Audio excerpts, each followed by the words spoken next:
এর আগে আমি জানছিলাম বা আমি পড়ছিলাম বা পড়াইছিলাম, সেটা হচ্ছে একটা খনিজ লবণ কত প্রকার, কি কি আছে, অত্যাবশ্যক উপাদান, এবং সাথে সাথে আমি পড়ছিলাম খনিজ লবণ প্রাপ্যতা। আজকে আমাদের মূল টপিকটা হচ্ছে খনিজ লবণ পরিশোষণ। এটা আমাদের জন্য খুবই খুবই ইম্পর্টেন্ট। খনিজ লবণ পরিশোষণ প্রক্রিয়া, অর্থাৎ কিভাবে খনিজ লবণ পরিশোষিত হয় সরাসরি মাটি থেকে উদ্ভিদ কোষে, কিভাবে খনিজ লবণ পরিশোষিত হয়। এই যে খনিজ লবণ পরিশোষণ প্রক্রিয়াটা দুই ভাবে ঘটে। একটা হচ্ছে আমাদের নিষ্ক্রিয় পরিশোষণ প্রক্রিয়া, আর একটা হচ্ছে আমাদের সক্রিয় পরিশোষণ প্রক্রিয়া। নিষ্ক্রিয় এবং সক্রিয় পরিশোষণ প্রক্রিয়ায় যাওয়ার আগে আমরা কিছু বেসিক জিনিস দেখে আসি। ফার্স্ট অফ অল, আমরা এই কোনার চিত্র দিক তাকাই। এটা হইতেছে আমাদের একটা সেল মেমব্রেন, অর্থাৎ একটা কোষ ঝিল্লি। কিছু কিছু পদার্থ, যেরকম এই দ্রবণের এই পদার্থটা সরাসরি ফসফোলিপিড অণু বাইলেয়ার ভেদ করে ভেতরে ঢুকে যেতে পারে। কিছু কিছু অণু লিপিডে দ্রবীভূত না হওয়ার কারণে সে ফসফোলিপিড ব্যারিয়ারটা ভাঙতে পারে না, ভিতরে ঢুকতে পারে না। কিন্তু সে সরাসরি যে প্রোটিন গুলা কোষ ঝিল্লির মধ্যে আছে তার মধ্যে দিয়ে ঢুকে চলে যেতে পারে। আবার সি অণু তাও পারে না। সি অণুকে এই প্রোটিনের মধ্যে দিয়ে ভিতরে ঢুকাতে হলে আমার এটিপির মাধ্যমে সি অণু ভিতরের দিকে যায়। তাহলে এই যে প্রোটিনটার মাধ্যমে বিভিন্ন পদার্থ সেল মেমব্রেনের বাইরে, অর্থাৎ এটা হচ্ছে আমাদের আউটার পার্ট আর এটা হচ্ছে আমাদের সেলের ইনার পার্ট, বাইরে থেকে ভেতরে ঢুকতেছে, এদেরকে বলা হয় বাহক প্রোটিন বা ক্যারিয়ার প্রোটিন। এদেরকে বলা হয় বাহক প্রোটিন বা ক্যারিয়ার প্রোটিন। তিনটা জিনিস আমাদের বেসিক কথা। কিছু কিছু পদার্থ সরাসরি ফসফোলিপিড বাইলেয়ার ভেদ করে ভেতরে ঢুকতেছে। কিছু কিছু পদার্থ ফসফোলিপিডের দ্রবীভূত না থাকার কারণে সে প্রোটিন দ্বারা ঢুকতেছে। আবার কিছু কিছু পদার্থ, যেরকম সি, সে এটিপি ব্যবহার করে প্রোটিনের মাধ্যমে সেলের বাইরে থেকে ভিতরে ঢুকতেছে। আর যেই প্রোটিনের মাধ্যমে বাইরে থেকে ভেতরে আসতেছে তাদেরকে আমরা বলতেছি ক্যারিয়ার প্রোটিন। তাহলে এই যে খনিজ লবণ পরিশোষণ প্রক্রিয়ায় দুইটা প্রক্রিয়া, নিষ্ক্রিয় এবং সক্রিয়। ধরলাম এটা একটা বিল্ডিং। এই যে পদার্থটা একটা 10 তলা বিল্ডিং। এই 10 তলা বিল্ডিং এর উপর থেকে আমি একটা বস্তুকে নিচে ফেলে দিলাম। সে বললাম আপনা আপনি পড়ে যাবে। অর্থাৎ এখানে তোমাকে এক্সট্রা কোনো ফোর্স অ্যাপ্লাই করতে হবে না। এক্সট্রা কোনো শক্তি বা এনার্জি আমাকে কোনো খরচ করতে হইতেছে না। উপর থেকে নিচের দিকে ফেলালে সে অটোমেটিকলি অভিকর্ষের কারণে নিচের দিকে পড়তে থাকবে। এবং আরেকটা মজার ঘটনা, সেটা হচ্ছে এই যে পদার্থটা এই পদার্থটাকে নিচে ফেলার জন্য আমার কোনো বাহকেরও প্রয়োজন নাই। কিন্তু আমি যদি অপর দিকে এই দিক তাকাই, ঠিক একইভাবে আমার নিচে একটা বস্তু আছে। এই নিচে বস্তুটাকে এই নিচের যে বস্তুটাকে আমি যদি উপরের দিক নিয়ে আসতে চাই, এই 10 তলা বিল্ডিং এর ছাদে নিয়ে আসতে চাই, তাহলে অবশ্যই আমাকে এক্সট্রা করে একটা এনার্জি অ্যাপ্লাই করতে হবে। এবং শুধু এনার্জি না, আমি তো তারে খালি খালি পাঠাইতে পারবো না। তাকে অবশ্যই আমাকে একটা লিফটের মাধ্যমে নিয়ে যেতে হবে, তাই না? 10 তলায় তো আমি খালি হাতে নিতে পারবো না, একটা লিফটের মাধ্যমে নিয়ে যেতে হবে। আমার একটা বাহক লাগবে অর্থাৎ আমার একটা বাহক লাগবে। এবং আর একটা মজার বিষয়, এখন আসা যাক যে এই বিষয়টা আমাদের নিষ্ক্রিয় পরিশোষণ ও সক্রিয় পরিশোষণে কিভাবে অ্যাপ্লাই। নিষ্ক্রিয় প্রশাসন কি এবং সক্রিয় প্রশাসন কি, এই দুইটা জিনিসের পার্থক্য আমাদের একাডেমিকের সৃজনশীলের ক্ষয়ের জন্য খুবই খুবই খুবই খুবই গুরুত্বপূর্ণ। তাহলে প্রথমে আসি শক্তি। শক্তি কোথায় লাগতেছে? যেহেতু আমি নিচের থেকে উপরের দিকে কোনো বস্তুকে নিয়ে আসতেছি, তার মানে শক্তি লাগতেছে আমাকে সক্রিয় পরিবহনে। শক্তির প্রয়োজন হয়, নিষ্ক্রিয় পরিশোষণে কোনো শক্তির প্রয়োজন হয় না। শক্তি বলতে আমি কি বুঝাইছি? উদ্ভিদ কোষের শক্তি বলতে এটিপি কে বোঝায়। আচ্ছা, একই সাথে আমার বাহকের প্রয়োজন কোথায় আছে? সক্রিয় পরিবেশনে যেহেতু আমার শক্তি লাগতেছে নিচ থেকে উপরে পাঠাইতেছি, তার মানে অবশ্যই আমার একটা লিফটের প্রয়োজন আছে, অর্থাৎ একটা বাহকের প্রয়োজন আছে। তার মানে বাহকের প্রয়োজন সক্রিয় পরিবেশনে থাকবে, নিষ্ক্রিয় পরিবেশনে থাকবে না। যেহেতু এখানে সক্রিয় পরিবেশনে আমার এটিপি প্রয়োজন, এটিপি থাকা মানে সেখানে শ্বসন হার বৃদ্ধি পাবে, শ্বসন হার বাড়বে, অর্থাৎ শ্বসন হার বাড়বে। কিন্তু নিষ্ক্রিয় পরিশোষণে এইখানে আমরা এমসিকিউ তে একটা ভুল করে বসে আমাদের প্রশ্ন হয় নিচের কোনটি সক্রিয় পরিশোষণ বা নিষ্ক্রিয় পরিশোষণের বেলায় প্রযোজ্য নয়। এই কোশ্চেনটা হচ্ছে এরকম যে শ্বসন হার কমে নাকি? নিষ্ক্রিয় পরিশোষণে বললাম কোনো এটিপি লাগে না, কোনো এটিপি নাই। অর্থাৎ এটিপি খরচ হচ্ছে বিষয়টা এরকম না, এটিপির প্রয়োজনই নাই। অর্থাৎ নিষ্ক্রিয় পরিশোষণের শ্বসন হার স্থির থাকে। এই কথাটা মাথায় রাখতে হবে, স্থির থাকে। শ্বসন হার বাড়েও না, শ্বসন হার কমেও না। এই কথাটা ভেরি ভেরি ইম্পর্টেন্ট। যেহেতু সক্রিয় পরিশোষণে এটিপি লাগতেছে, যেহেতু সক্রিয় পরিশোষণে এটিপি লাগতেছে, তার মানে সেখানে অবশ্যই একটা এনজাইমের প্রয়োজন আছে। নিষ্ক্রিয় পরিশোষণে কোনো এটিপি লাগতেছে না, তার মানে সেখানে এনজাইমের কোনো প্রয়োজন নেই। আর একটা কথা, ক্যাটায়ন এবং অ্যানায়ন, যেহেতু আমি সেখানে শক্তি দিতেছি, সেখানে ক্যাটায়ন এবং অ্যানায়ন উভয়টাই উভয়টাই ট্রান্সপোর্ট করা পসিবল।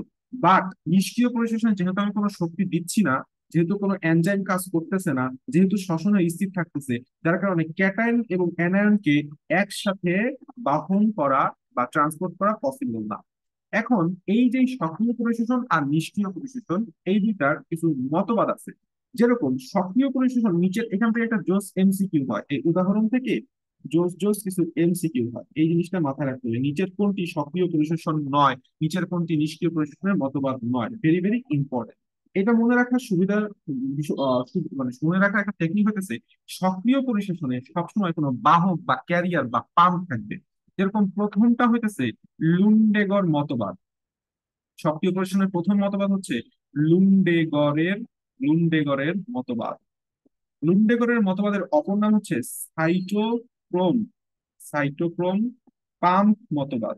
সাইটোক্রোম পাম্প মতবাদ।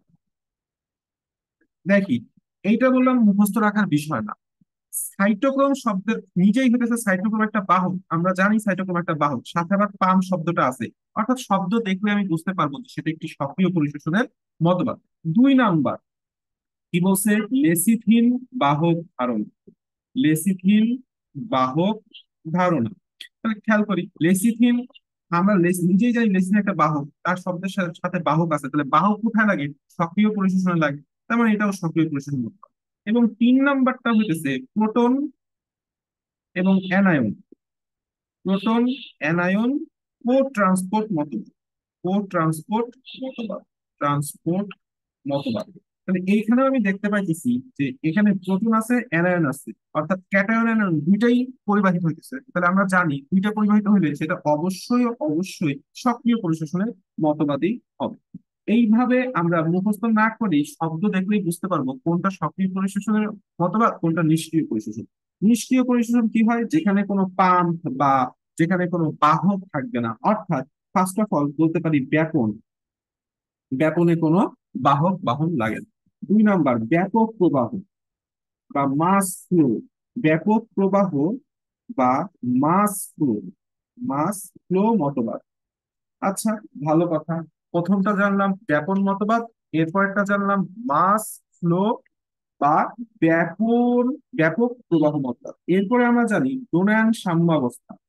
ডোনায়ন সাম্যাবস্থা এটা কি জিনিস আমরা সবই পড়বো আস্তে আস্তে। ডোনায়ন সাম্যাবস্থা। এন্ড লাস্ট অফ অল সেটা হচ্ছে আয়ন বিনিময় মতবাদ। আয়ন বিনিময় বিনিময় মতবাদ।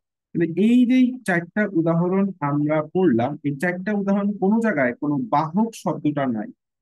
বাহক শব্দটা নাই, কোনো পাম্প শব্দটা নাই, কোনো ক্যারিয়ার শব্দটা নাই, এবং কোনো প্রোটিনেরও নাম নাই। তাহলে এই 4টা জিনিস এবং এই 3টা জিনিস উদাহরণগুলা এমসিকিউ এর জন্য ভেরি ভেরি ইম্পর্টেন্ট, আমাদের মুখস্থ করতেই হবে। এখন আমরা আস্তে আস্তে মেইন পড়াশোনায় ঢুকি, সেটা হচ্ছে কিভাবে আমাদের প্রসেস গুলা কমপ্লিট হয়। অর্থাৎ একটা সক্রিয় পরিশোষণটা আমরা আগে দেখবো। সক্রিয় পরিশোষণ বা যার ইংলিশ নাম হতেছে active transport system. Active transport system আমরা পিছন থেকে শুরু করি। First of all 1 number proton anion co transport. অর্থাৎ প্রোটন মানে কি? একটা হাইড্রোজেন আয়ন। এই হাইড্রোজেন আয়নের সাথে একই সাথে একটা অ্যানায়ন, ধরলাম A-। এই হাইড্রোজেন আয়ন এবং A- আয়ন কি বলছে? কো ট্রান্সপোর্ট। কো ট্রান্সপোর্ট মানে কি? সহ। কো মানে কি? সহ। মানে একই সাথে, একই সাথে বাহিত হবে কোষের বাইরে থেকে ভেতরে, সেটাকে আমরা বলবো প্রোটন অ্যানায়ন কো ট্রান্সপোর্ট মতবাদ। ঘটনা হতেছে এখানে একটা নোট লেখস। নর্মালি সেলের ভেতরে হাইড্রোজেন বেশি থাকে, সেলের বাইরে কম থাকে। তাহলে এই সেলের ভিতরে প্রচুর পরিমাণে হাইড্রোজেন আয়ন আছে। এখন এই হাইড্রোজেন আয়নটাকে এইখানে একটা পাম্প নামক, অর্থাৎ একটা প্রোটিন থাকে যে হাইড্রোজেন আয়নটাকে বাইরে থেকে সেলের ইনার সারফেস থেকে আউটার সারফেসে প্রেরিত করে। এখন স্বাভাবিক অবস্থায় হাইড্রোজেন আয়ন ভেতর থেকে বাইরে আসতে চাবে না, এই জন্য এখানে আমার সেই এটিপিটা প্রয়োজন হয়। এটিপি ভাঙে এখানে এডিপি এবং ইনঅর্গানিক ফসফেট প্রদান করে। আর যে শক্তিটা থাকে সেই শক্তির মাধ্যমে, সেই শক্তিকে ব্যবহার করে হাইড্রোজেন প্রোটিনটা, এই পাম্প পার্টটা হাইড্রোজেন আয়নকে বাইরে নিয়ে আসে। তাহলে আমার হাইড্রোজেন আয়ন রয়ে গেল এই পাশে, এই পাশে। এখন স্বাভাবিকভাবেই এই যে হাইড্রোজেন আয়ন উভয় পাশে আসলো, তাহলে এই পাশে কমে গেল। হাইড্রোজেন আয়নটা ইনার সারফেস থেকে যখনই আউটার সারফেসে আসলো, তাহলে অবশ্যই অবশ্যই সেখানে একটা প্রোটনের ঘাটতি, ভেতরের সারফেসে ইনার সারফেসে প্রোটনের ঘাটতি সৃষ্টি হয়েছে।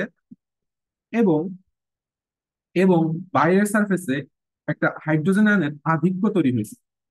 তো যখন আউটার সারফেসে হাইড্রোজেন আয়নের আধিক্য তৈরি হয়েছে, তার পিএইচটা বললাম কমে গেছে। আমরা জানি হাইড্রোজেন আয়নের কনসেন্ট্রেশনটা বাইরে গেছে, যার কারণে পিএইচ কমে গেছে। আর এই পাশের ভিতরের সারফেসে পিএইচ বেড়ে গেছে। ফলে এই যে সেলের দুই পাশে, এই সেলের দুই পাশে একটা potential difference, potential potential difference, যাকে আমরা যদি বোটানির ভাষায় বলি সেটা হচ্ছে পোটেনশিয়াল গ্রেডিয়েন্ট সৃষ্টি হয়েছে। গ্রেডিয়েন্ট সৃষ্টি হয়েছে। এই গ্রেডিয়েন্ট সৃষ্টি হওয়ার কারণে এই যে বলছি ক্যারিয়ার প্রোটিন 1 এবং ক্যারিয়ার প্রোটিন 2, সেই দুইটা জিনিস অ্যাক্টিভ হয়ে যায়। এটা ফার্স্ট অফ অল ইনঅ্যাক্টিভ থাকে, পরবর্তীতে এই দুইটা প্রোটিন অ্যাক্টিভ হয়ে যায়। তাহলে অ্যাক্টিভ হলে কি হবে? ভেতরে বাইরের সারফেস, আউটার সারফেসে বললাম প্রচুর পরিমাণে, আউটার সারফেসে প্রচুর পরিমাণে বিশেষ বিশেষ ক্যাটায়ন, যেমন পটাশিয়াম আয়ন, এইটা থাকে। তখন সেই প্রোটিনের মাধ্যমে ভেতরে ঢুকতে চেষ্টা করে। তো একই সাথে তো আমার হাইড্রোজেন আয়নও ঢুকতে চেষ্টা করবে, কিন্তু হাইড্রোজেন আয়ন শুধুমাত্র যে একলা ঢুকবে তা না। যেহেতু সে অ্যাক্টিভ হয়ে গেছে, হাইড্রোজেন আয়ন পরবর্তীতে আর একটা অ্যানায়নকে সাথে নিয়ে সে ঢুকবে, একটা আয়নকে সাথে নিয়ে সে ঢুকবে। এজন্যই বলা হইতেছে প্রোটন এবং অ্যানায়ন কো ট্রান্সপোর্ট মতবাদ। এটার মূল কারণটা কি? সেল মেমব্রেনের দুই পাশে পোটেনশিয়াল ডিফারেন্স বা পোটেনশিয়াল গ্রেডিয়েন্ট সৃষ্টি হওয়া। এটাই হচ্ছে আমাদের মূল কনসেপ্ট, আর কিছু না। এইখানে এর পরবর্তীতে আমাদের 2 নাম্বার প্রসেসটা হইতেছে লেসিথিন ক্যারিয়ার থিওরি। খুবই মজার বিষয় লেসিথিন ক্যারিয়ার। লেসিথিন জিনিসটা আসলে কি? লেসিথিন হইতেছে একটা আয়ন। লেসিন একটা আয়ন। এটা হইতেছে সেল মেমব্রেন, এটা আমার আউটার লেয়ার, এটা আমার ইনার লেয়ার, এটা আমার আউটার সারফেস, এটা আমার ইনার সারফেস। তো আউটার সারফেসে আমার ক্যাটায়ন থাকবে এবং অ্যানায়ন থাকবে। এটা হচ্ছে আমার ধরলাম অ্যানায়ন, এটা হচ্ছে আমার ক্যাটায়ন। লেসিথিন কি করবে? এই অ্যানায়ন এবং ক্যাটায়নটাকে ধরে ফেলবে, এবং ধরার পরে পরবর্তীতে এই সেল মেমব্রেনের দুই লেয়ারের মাঝখানে একটা এনজাইম থাকে যার নাম হচ্ছে লেসিথিনেস। লেসিথিনেস এই লেসিথিনেস এনজাইম লেসিথিনের উপর ক্রিয়া করে দুইটা অংশে ভাগ করে দেয়, দুইটা অংশে ভাগ করে দেয়। যার একটার নাম কোলিন, যার একটার নাম কোলিন, যার একটার নাম কোলিন এবং আর একটার নাম phosphatidic acid. Phosphatidic acid, phosphatidic acid. এখন ফসফোটাইডিক অ্যাসিডটা কি করে? ফসফোটাইডিক অ্যাসিডটা আমার ক্যাটায়নটাকে বহন করে এবং বহন করে নিয়ে ইনার সারফেসে দিয়ে দেয়। আর কোলিনটা হইতেছে আমার অ্যানায়নটাকে বহন করে এবং অ্যানায়নটাকে আমার ইনার সারফেসে দিয়ে দেয়। এবং যখন সে দিয়ে দেয়, পরবর্তীতে তারা আবার পরস্পরের সাথে যুক্ত হয়ে লেসিথিনে পরিণত হয়।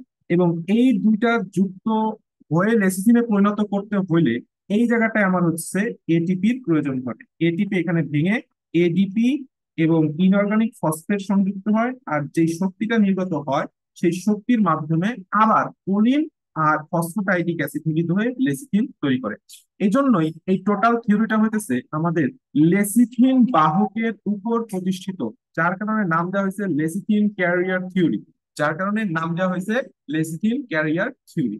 এখন এই দুইটা তো আমাদের just for basic knowledge, basic knowledge. আর একটা হচ্ছে আমার এখান থেকে এমসিকিউ আসবে, অথবা সর্বোচ্চ একটু হতে দিতে পারে যে ব্যাখ্যা করো লেসিথিন বাহকটা ব্যাখ্যা করো, কিংবা আমাকে বলতে পারে উপরের দিকে প্রোটন অ্যানায়ন কো ট্রান্সপোর্ট মতবাদটা ব্যাখ্যা করো। কিন্তু এর চাইতে সবচাইতে ইম্পর্টেন্ট থ্রি স্টার সেটা হচ্ছে লুন্ডেগরের মতবাদ বা সাইটোক্রোম পাম্প মতবাদ থিওরিটা ব্যাখ্যা করো। এই জিনিসটা বোঝাটা খুব জরুরি।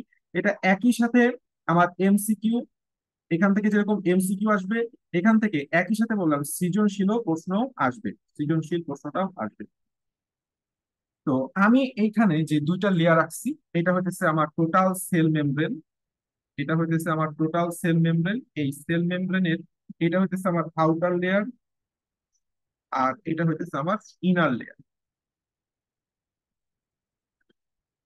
এই দুই লেয়ারের মাঝখানে একটা এনজাইম থাকে যার নাম হচ্ছে ডিহাইড্রোজিনেস এনজাইম। ডিহাইড্রোজিনেস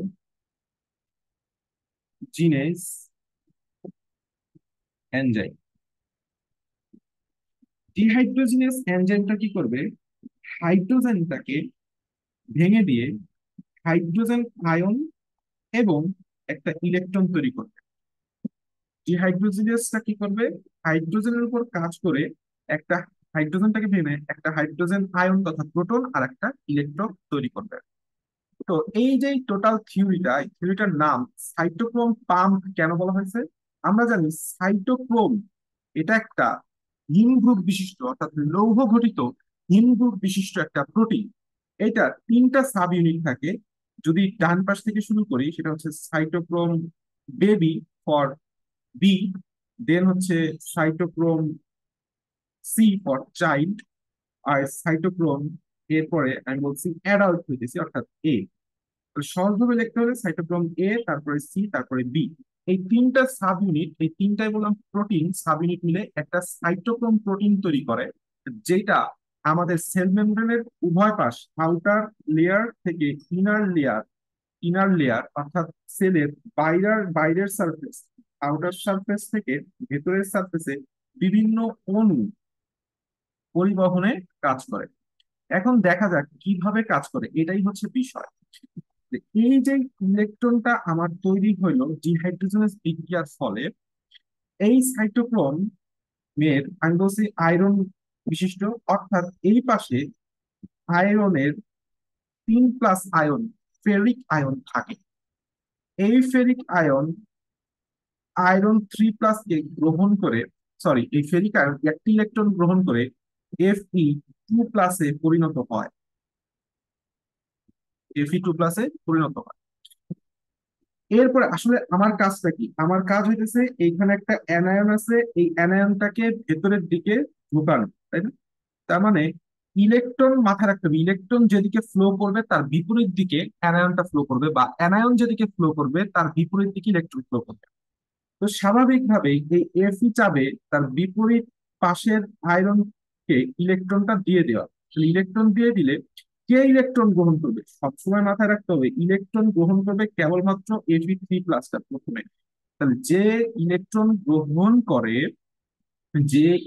গ্রহণ করবে সে অবশ্যই বিজারিত হবে, যে ইলেকট্রন গ্রহণ করবে সে অবশ্যই বিজারিত হবে বা জারিত হয়ে বিজারিত হবে। অর্থাৎ ফার্স্ট অফ অল Fe3+ নিজে ছিল জারিত, পরবর্তীতে সে ইলেকট্রন গ্রহণ করে Fe2+ এ পরিণত হয়েছে, অর্থাৎ সে হয়ে গেছে বিজারিত। এই কথাটা বললাম, আমাদের বুঝতে হবে। আচ্ছা, এখন যখন সে ইলেকট্রন দিয়ে দিল, সে বললাম কাকে ইলেকট্রন দিবে, কে ইলেকট্রন গ্রহণ করবে, Fe2+ কি ইলেকট্রন গ্রহণ করবে না, Fe3+ আবার ইলেকট্রন গ্রহণ করবে। ফলে Fe3+ যখন ইলেকট্রনটা গ্রহণ করবে, এদিকে Fe3+ বললাম ইলেকট্রন ত্যাগ করে আবার Fe3+ এ পরিণত হয়ে গেছে। অপরদিকে Fe3+ ইলেকট্রন যখন সে গ্রহণ করলো, সেও বললাম আবার Fe2+ এ পরিণত হয়ে গেল, Fe2+ এ সে পরিণত হয়ে গেল। ইলেকট্রন গ্রহণ করে Fe2+ এ তো সে পরিণত হলোই, কিন্তু এইখানে যখন সে ইলেকট্রনটা পাইলো, সেই ইলেকট্রনটা আবার কাকে দিয়ে দিবে, তার পাশের আয়রনকে সে বলে আমার ইলেকট্রনটা দিয়ে দিবে। কে, কেমনে দিবে বা কাকে দিবে, Fe3+ কে দিবে। কারণ Fe2+ ইলেকট্রন গ্রহণ করতে পারে না, Fe3+ ইলেকট্রন গ্রহণ করবে। তাহলে Fe3+ পরবর্তীতে Fe3+ পরবর্তীতে এই ইলেকট্রন পায়ে আবার সে কিসে পরিণত হবে, Fe2+ এ পরিণত হবে। ভালো কথা। এখন আসা যাক, তার মানে এইদিকেও আমার Fe3+ যদি আবার আর একটা ইলেকট্রন গ্রহণ করে, এই দিকেও সে Fe2+ এ পরিণত হবে।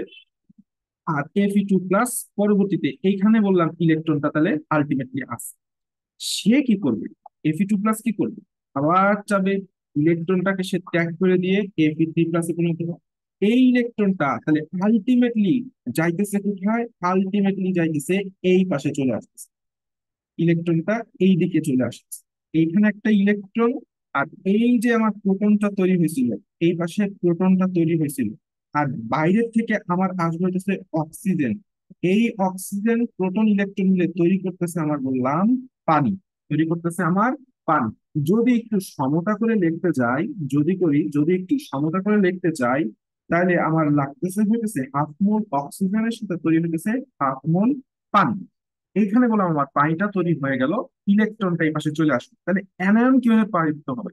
আরে ভাই, Fe3+3+, এটা তো সে একলা একলা নাই, এটা তো সে একসাথে নাই। জিনিসটা আমরা একটু বুঝি যে Fe3+, যেটা দুঃখিত, বললাম Fe2+, Fe2+, Fe2+ কি একলা একলা আছে? না, আয়ন তো একলা একলা থাকতে পারে না, অবশ্যই তার সাথে দুইটা অ্যানায়ন সংযুক্ত অবস্থায় আছে।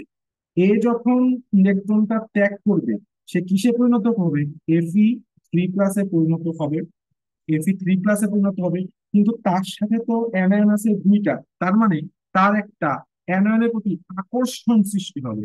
তখন এই বাইরের থেকে একটা অ্যানায়ন ভেতরে ঢুকে তার অ্যানায়নের ঘাটতি পূরণ করবে। যখনই সেই ইলেকট্রনটা এই দিক থেকে দিয়ে দেয় হাইড্রোজেন আয়নকে, তখনই এই অ্যানায়নটা ভেতরের দিকে ঢুকে যায়, ভেতরের দিকে ঢুকে যায়। এই হচ্ছে আমার সেই অ্যানায়ন মাইনাস, যখনই ভেতরের দিকে ঢুকবে। তার আগেই বললাম দুইটা অ্যানায়ন অলরেডি আয়রনের সাথে সংযুক্ত আছে। তার মানে অ্যানায়নটা এর সাথে সংযুক্ত হয়ে কি তৈরি করবে? থ্রি, একটা অ্যানায়ন সাথে দুইটা অ্যানায়ন, অর্থাৎ 3A-। অনুরূপ ভাবে ঠিক একই ভাবে ডান পাশে গুলো পূর্ণ করে দিলে হয় 2A-, দুইটা আয়রনের সাথে দুইটা অ্যানায়ন, তিনটা আয়রনের সাথে তিনটা অ্যানায়ন। ঠিক একইভাবে এখানেও দুইটা অ্যানায়ন, এই পাশে তিনটা অ্যানায়ন।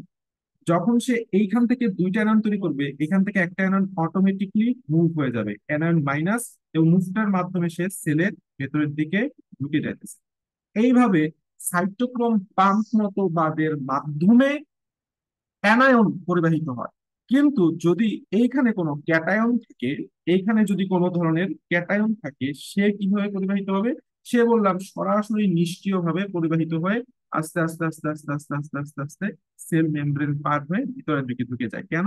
কারণ আমার এখানে সাইটোক্রোম লাগে না। কেন? কারণ সাইটোক্রোমের ভিতরে অলরেডি আমার ক্যাটায়ন আছে, সে আর নতুন করে ক্যাটায়ন বাইন্ড করতে পারে না। ক্যাটায়ন সরাসরি সেল মেমব্রেন মধ্য দিয়েই ঢুকে যায়, কারণ ক্যাটায়নের আকারগুলো খুব ছোট হয়। এইটা হইতেছে আমাদের সাইটোক্রোম পাম্প মতবাদ। সাইটোক্রোম পাম্প মতবাদের মাধ্যমে এই জিনিসটা জানাটা খুবই খুবই জরুরি, এবং এটা সিকিউ এর জন্য দুইটার জায়গায় খুবই খুবই ইম্পর্টেন্ট। এখন আমরা আসি, সেটা হচ্ছে প্যাসিভ ট্রান্সপোর্ট সিস্টেম বা ইনঅ্যাক্টিভ, অর্থাৎ নিষ্ক্রিয়ভাবে পরিশোষিত হয়। নিষ্ক্রিয়ভাবে পরিশোষণের প্রথম ধাপটা হইতেছে, যদি আমরা বলি 1 নম্বরে, সেটা আমরা বলবো ব্যাপন। সেটা আমরা বলবো ব্যাপন। কেমন ব্যাপন? ধরলাম এটা হইতেছে আমার সেল মেমব্রেন, এটা হইতেছে আমার একটা সেল মেমব্রেন। তো সেল মেমব্রেনের এটা হচ্ছে আমার একটা সেল মেমব্রেন। তো সেল মেমব্রেন এটা হইতেছে আমার আউটার, এটা হইতেছে আমার আউটার সারফেস, এবং এটা হইতেছে আমার ইনার সারফেস। এটা হইতেছে আমার আউটার সারফেস, এটা হইতেছে আমার ইনার সারফেস। এখন এই জিনিসটা বুঝতে হলে আমাকে বুঝতে হবে যে ব্যাপন মানে কি? অধিক ঘনত্ব। অর্থাৎ এখানে ধরলাম একটা অ্যানায়ন আছে, এখানে অনেক ধরনের অ্যানায়ন আছে, anion anion anion anion anion anion. অ্যানায়নের পরিমাণটা আউটার সারফেসে বেশি, ইনার সারফেসে কম। সে সোজাভাবে এই যে সেল মেমব্রেন, এই সেল মেমব্রেনটাকে ভেদ করে ভেতরের দিকে ঢুকে যাবে। আমরা সবাই জানি আমাদের যে ব্যাপনের সংজ্ঞা, সেই সংজ্ঞা অনুযায়ী ঘটবে, এক্সট্রা কিছু এখানে করার নাই, এক্সট্রা কিছু এখানে করার নাই। এটা গেল ব্যাপন। এরপরে যে ঘটনাটা আছে সেটা হচ্ছে আয়ন বিনিময় মতবাদ। আয়ন বিনিময় 2 নাম্বারটা হচ্ছে আমাদের আয়ন বিনিময় মতবাদ। আয়ন বিনিময় মতবাদটা আসলে কি জিনিস? ঠিক একইভাবে ধরলাম এটা হইতেছে আমাদের সেল মেমব্রেন, এটা হইতেছে আমাদের সেল মেমব্রেন। তো সেল মেমব্রেনের এইটা হইতেছে আমার বাইরে, আর এটা হইতেছে আমাদের ভেতরে। তো ভেতরে আমরা জানি হাইড্রোজেন আয়ন আর হাইড্রক্সিল আয়নের পরিমাণটা সবসময় বেশি থাকে। তো বেশি থাকার কারণে সে বললাম এই সেল মেমব্রেনটা ভেদ করে বাইরে চলে আসে। বাইরে চলে আসার কারণে সেল মেমব্রেনের ভেতরে এই হাইড্রোজেন আয়ন তথা ক্যাটায়নের একটা ঘাটতি সৃষ্টি হয়। ক্যাটায়নের একটা ঘাটতি সৃষ্টি হয়। ক্যাটায়নের ঘাটতি পূরণের লক্ষ্যে বাইরে থেকে পটাশিয়াম আয়ন ভেতরে ঢুকে, আর হাইড্রক্সিল আয়ন বা এটার ঘনত্ব ভেতরে বেশি হওয়ার কারণে সে বের হয়ে যায়। এবং সে বের হয়ে যখন যাবে সেখানে একটা ঋণাত্মক আয়নের ঘাটতি সৃষ্টি হওয়ার কারণে সেই ঋণাত্মক আয়নের ঘাটতি পূরণের লক্ষ্যে ক্লোরাইড আয়ন ভেতরে ঢুকে যায়। দ্যাটস ইট, আর কিছু না। হাইড্রোজেন আয়নের পরিবর্তে কে ঢুকতেছে? Potassium ion. আর হাইড্রক্সিল আয়নের পরিবর্তে কে ঢুকতেছে? Chloride ion. এই দুইটা জিনিস মাথায় রাখলেই মোর দ্যান এনাফ। আমরা 3 নাম্বার আর একটা জিনিস পড়বো। 3 নাম্বারে আর একটা জিনিস পড়বো, সেটা হইতেছে ব্যাপক প্রবাহ। সেটা হচ্ছে ব্যাপক প্রবাহ। ব্যাপক প্রবাহ জিনিসটা কি? ব্যাপক প্রবাহ, ব্যাপক প্রবাহ বা মাস ফ্লো, বা মাস মাস ফ্লো। আচ্ছা, আমরা জানি একটা গাছ, বললাম এটা হচ্ছে একটা গাছ, এই গাছটায় যখন প্রস্বেদন হওয়ার কারণে পানি চলে যায়, প্রস্বেদনের কারণে কি হয়? পানিটা মুক্ত হয়ে যায়। তখন সে এই মূলের মাধ্যমে মাটি থেকে পানি নিয়ে আসার চেষ্টা করে। ফলে এই যে পানির সাথে সাথে আমাদের অন্যান্য আয়নগুলাও বাহিত হয়। এটাই হতেছে ব্যাপক প্রবাহ বা মাস ফ্লো। তাহলে মাস ফ্লোতে কি হয়? প্রস্বেদনের কারণে পানি বের হয়ে যায়, যার কারণে মূল থেকে গাছ পানি নিতে চেষ্টা করে মাটি থেকে। এর মাটির সাথে অবস্থিত আয়নও সেই পানির সাথে মিশে গাছের উপরে চলে যায়। এটা খুবই সিম্পল একটা থিওরি। এরপরে আসা যাক 4 নাম্বার যে পয়েন্টটা, সেটা হইতেছে আমাদের ডোনান সাম্যাবস্থা। ডোনান সাম্যাবস্থা ডোনান সাম্যাবস্থা ডোনান সাম্যাবস্থা জিনিসটা কি? ধরলাম এটা সেল মেমব্রেন, এইটা আবার ভেতর, এবং এটা হচ্ছে আমার বাইরের সারফেস। এখন এখানে একটা মজার ঘটনা আছে।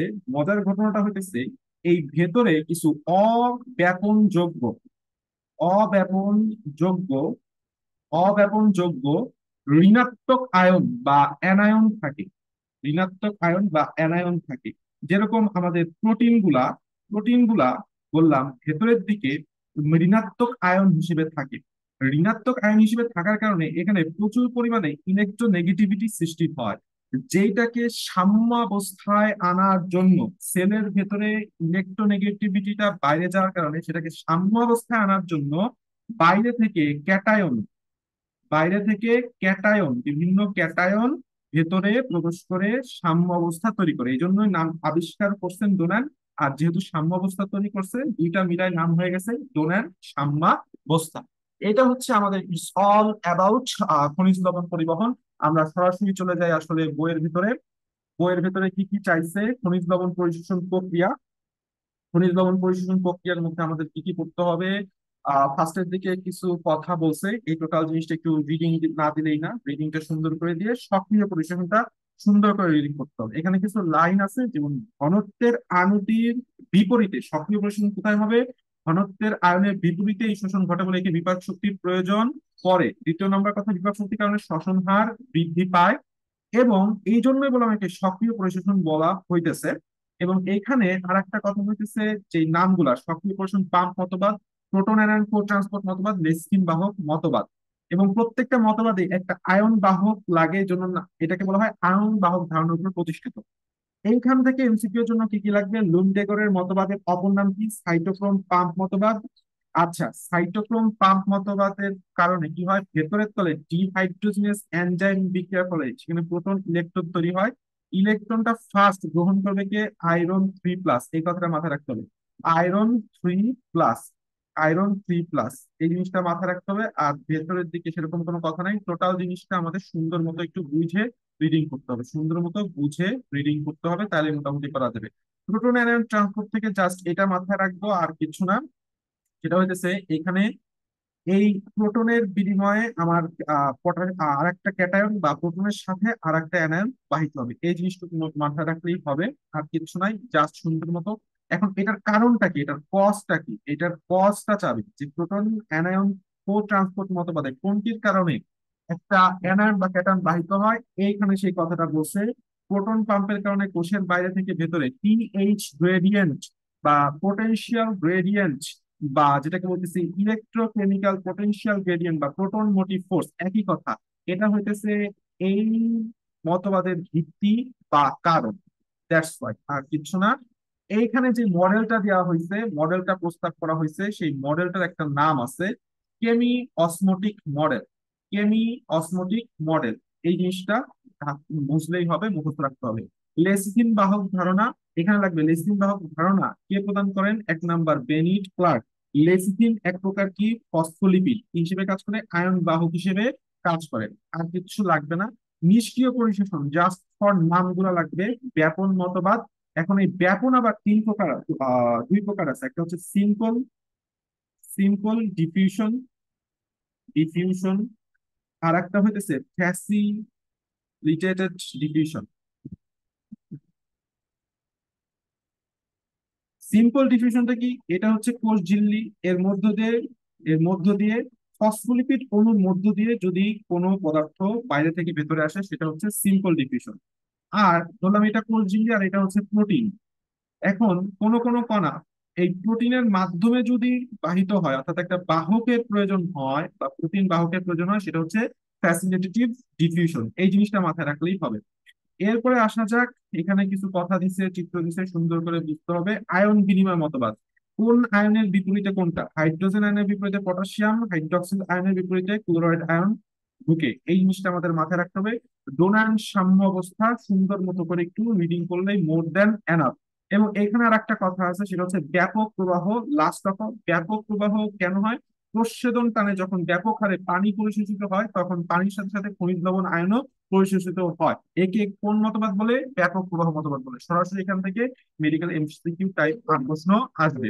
এন্ড লাস্ট অফ অল আর একটা কথা দিছে, সেটা হইতেছে এইখানে একটা প্রোটন সোডিয়াম পটাশিয়াম পাম্প দিচ্ছে। এখানে একটা সোডিয়াম পটাশিয়াম পাম্প দিচ্ছে, যার মাধ্যমে সোডিয়াম বাইরে আর পটাশিয়াম ভেতরের দিকে ঢুকে, আর কিছু না। এই ছকটা very very very very important for and for MCQ, দুইটার জন্যই খুবই খুবই খুবই খুবই গুরুত্বপূর্ণ। সাথে সাথে আছে খনিজ লবণের প্রভাব সমূহ। প্রভাব সমূহ জাস্ট রিডিং দিলে বুঝবা, বাট এখান থেকে একটা লাইন আছে মাস্ট লাগবে, এটা very very very very important. সেটা হচ্ছে এই জায়গাটা, ক্যালসিয়াম এবং ম্যাগনেসিয়ামের উপস্থিতিতে পটাশিয়াম আয়নের শোষণ বাধাগ্রস্ত হয়। কোন দুইটা আয়ন? ক্যালসিয়াম এবং ম্যাগনেসিয়াম। ক্যালসিয়াম এবং ম্যাগনেসিয়ামের উপস্থিতিতে পটাশিয়াম আয়নের শোষণ বাধাগ্রস্ত হয়। Very very very very important. এটা ছাড়া এরপরে আর কোনো পড়ার বিষয় নাই। এখানে একটা লাস্ট একটা ছক দিছে, সেটা হচ্ছে পানি এবং খনিজ লবণের মধ্যে পার্থক্য। সবকিছুই দেখবা সোজা। অধিকাংশ পানি নিষ্ক্রিয় ভাবে শোষিত হয়। পানির নিটেরা মনে রাখবা নিষ্ক্রিয়। পানি পরিশোধনের জন্য বিপাকীয় শক্তির প্রয়োজন পড়ে না। এই দ্বারা আবার না, পানি অণু হিসেবে পরিশোষিত হয়। এই দুইটা ছক very very very very important for MCQ, for MCQ. ঠিক আছে, পানি অণু হিসেবে শোষিত হয়। দেখো, পানির ন, অণুর ন। অধিকাংশ পানি, এই লাইনটা হচ্ছে very very very very important. অধিকাংশ পানি মূলরোম দিয়ে শোষিত হয়। আর অধিকাংশ, এর আগে আমি পড়াইছি, অধিকাংশ লবণ মূলের অগ্রভাগের কোষ বিভাজন অঞ্চল দিয়ে শোষিত হয়। পানি পরিশোষণের জন্য কোনো বাহকের প্রয়োজন হয় না। তাহলে মাথায় রাখবা, পানির শেষের ন তিনটা জিনিস: এক নাম্বার নিষ্ক্রিয়, এক নাম্বার বিপাকীয় শক্তি, দুই নাম্বার বিপাকীয় শক্তির প্রয়োজন হয় না, তিন নাম্বার কোন ধরনের বাহকের প্রয়োজন হয় না, চার নাম্বার অণু হিসেবে পরিশোষিত হয়। আর এইদিকে খনিজ লবণ পরিবহন আমরা জানি, অধিকাংশ লবণ বললাম লবণ সক্রিয়ভাবে পরিশোষিত হয়। সক্রিয় হলে সেটা অবশ্যই বিপাকীয় শক্তির প্রয়োজন করবে এবং সে আয়ন হিসেবে শোষিত হয়, যেটা আমরা ফার্স্ট ক্লাসে পড়াইছি। এন্ড লাস্ট অফ অল, এই লাইনটা তো লাগবেই, কোষ বিভাজিত অঞ্চল। আর পানি পরিশোধন, খনিজ লবণ পরিশোধনের জন্য যেহেতু সক্রিয়ভাবে পরিবাহিত হয়, সেটা বাহক প্রয়োজন হয়। Thank you very much.